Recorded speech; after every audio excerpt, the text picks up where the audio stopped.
បងប្អូនមិនសួររដ្ឋាភិបាលខ្មែរមិនសួរខ្ញុំទៀតហើយខ្ញុំបានប្រាប់ហើយថា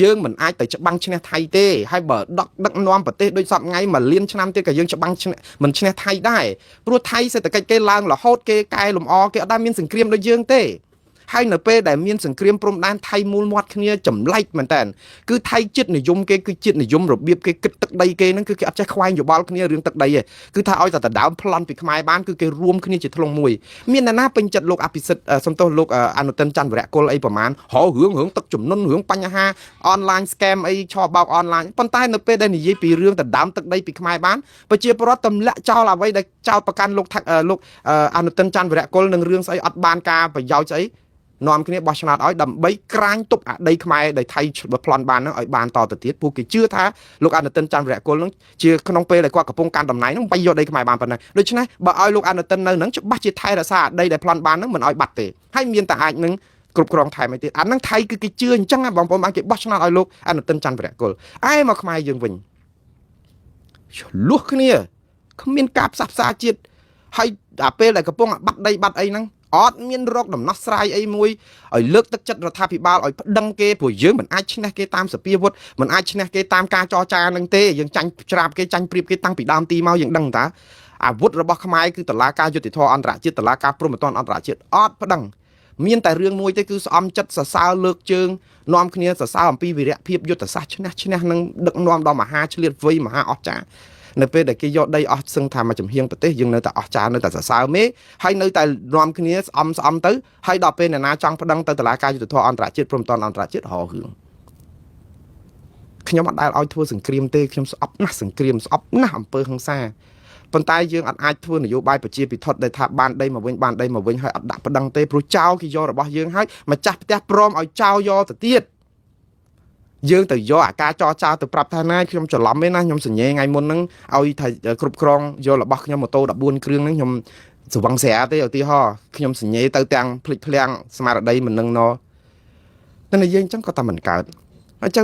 រឿងប្រប៉ុណ្ណាណីយើងសញ្ញេមកទៅគេបាត់ឲ្យចាស់អស់ហើយតែអញ្ចឹងគេមិននេះចាឥឡូវថៃគេយកបន្លានឹងមកជួសយើងគឺគេចង់ប្រាប់ថាអ្វីដែលគេធ្វើនៅក្នុងដែនដីថៃគឺគេអត់ខុសទេហើយបងប្អូនខ្ញុំនិយាយមិនកាន់ជើងថៃទេនេះគឺជាដងដាវរបស់ថៃ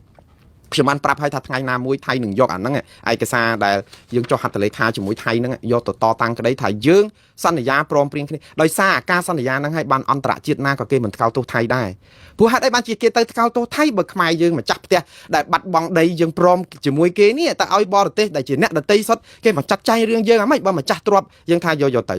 គ្រប់គ្រងសិនទៅហើយទៅយើងចាប់ផ្ដើមរកយន្តការតវ៉ាត្រូវហើយតវ៉ាយើងមិនគួរណាឲ្យថៃប៉ុន្តែការតវ៉ាហ្នឹងមិនមែនតវ៉ាក្រោយចេះចុះកិច្ចព្រមព្រៀងទេគឺយើងតវ៉ានៅពេលដែលកិច្ចព្រមព្រៀងអត់ទាន់ចុះហត្ថលេខាអានោះហើយដែលកចរចាគ្នាណាណែឯងបានខ្លះខ្ញុំបានខ្លះអីអញ្ចឹងទៅតែដល់ពេលចរចាកិច្ចព្រមព្រៀងគឺយើងយកចាញ់តែម្ដងយើងបានតែមួយយ៉ាងទេគឺមានបទឈប់បាញ់ជាការពិតនេះគឺជាសមិទ្ធិដ៏ធំណាស់សម្រាប់រដ្ឋាភិបាលកម្ពុជាគាត់អួតរាល់ថ្ងៃហ្នឹងកុំតែបានភាពដឹកនាំដ៏ឆ្លៀសវៃរបស់ប្រមុខដឹកនាំកម្ពុជាសប្តាហ៍ថ្ងៃស្មានតែមានការចរចាថៃអត់មានស្អីរារាំងរារែកអីនៅក្នុងការចរចាដើម្បីឲ្យឈប់បាញ់ឆាប់ដែរទេព្រោះទី1ថៃត្រូវការបោះឆ្នោតឆ្នាំថ្ងៃ8ខែ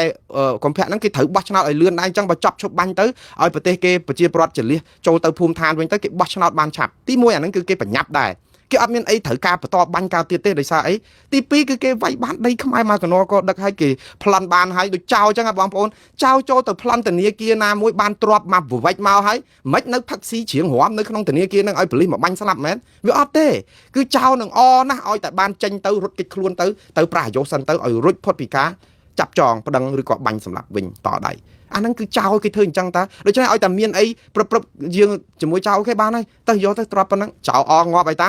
ហើយទៅជាសមិទ្ធិអីរបស់ខ្មែរចោលទេដែលសបាយនោះជាការជប់លៀងរបស់ចោលទៅវិញមិនមែនជាការជប់លៀងរបស់ខ្មែរដែលមានបាត់ជប់បាញ់ហ្នឹងទេព្រោះបាត់ជប់បាញ់ហ្នឹងយើងបាត់លុយទាំងក្រុងហ្នឹងយើងបាត់ម៉ូតូអស់14គ្រឿងហ្នឹងអានេះដែលចង់និយាយថាថៃគេយកអីយកទៅខ្ញុំអត់ខ្វល់ទេហើយខ្ញុំដឹងច្បាស់ថាថៃនឹងប្រើយុទ្ធសាស្ត្រហ្នឹងហើយខ្ញុំបាននិយាយច្រើនលើកច្រើនគ្រាហើយខ្ញុំមិនចេះច្បាប់ចេះទម្លាប់អីបកកែដោយអស់លោកបញ្ញវន្តច្បាប់អីទេប៉ុន្តែខ្ញុំប្រើគំនិតតាស៊ីក្លូទេគឺឃើញអញ្ចឹងថាយើងចាញ់គេហើយចាញ់ព្រៀបគេហើយប៉ុន្តែយើងអត់មែនអស់កលាលោតអីណាបៀនៅក្នុងដៃដែលយើងលេងអាវុធដ៏មុតមមមិនមែនអាវុធទៅច្បាំងថៃទេគឺអាវុធប្រើយន្តការច្បាប់អន្តរជាតិតុលាការយុត្តិធម៌អន្តរជាតិនិងតុលាការព្រហ្មទណ្ឌអន្តរជាតិតែប៉ុណ្្នឹងទេហើយខ្ញុំនៅតែគិតថាយើងឈ្នះថៃនៅពេលដែលយើងប្តឹងគាត់តែយើងមិនប្តឹងហើយប្តឹងពេលណាខ្ញុំអត់ដឹង ពលរដ្ឋាភិបាលហាក់បីដូចជាអត់ដែលគិតពីរឿងប្តឹងនឹងសោះគឺអត់ដែលនិយាយតែចរចាជាមួយចៅយ៉ាងម៉េចខ្ញុំកំពុងតែឆ្ងល់ចៅមករំលោភមកឈ្លានពានបំពេញយើងចរចាគ្នាពីរនាក់ដែលចៅគេសុកចិត្តចាញ់យើងយ៉ាងច្រើនក្អែបន្តិចទៅឥឡូវកុងតឺន័រទាំងអស់ហ្នឹងគេដកទៅអង្កល20ម៉ែត្រទៅដែលនៅក្នុងដីខ្មែរដដែលហ្នឹងហើយចុះអ្វីដែលគេសាងសង់អស់មកឲ្យគេរើមែនអត់ទេគេមិនរើទេចាំមិនថាបើប្តឹងទៅតុលាការព្រមតាន់អន្តរតុលាការយុត្តិធម៌អន្តរជាតិកាត់ទៅដីណាបានខ្មែរដីណាបានថៃបានទៅប្រជាពលរដ្ឋក៏ស្ងប់ចិត្ត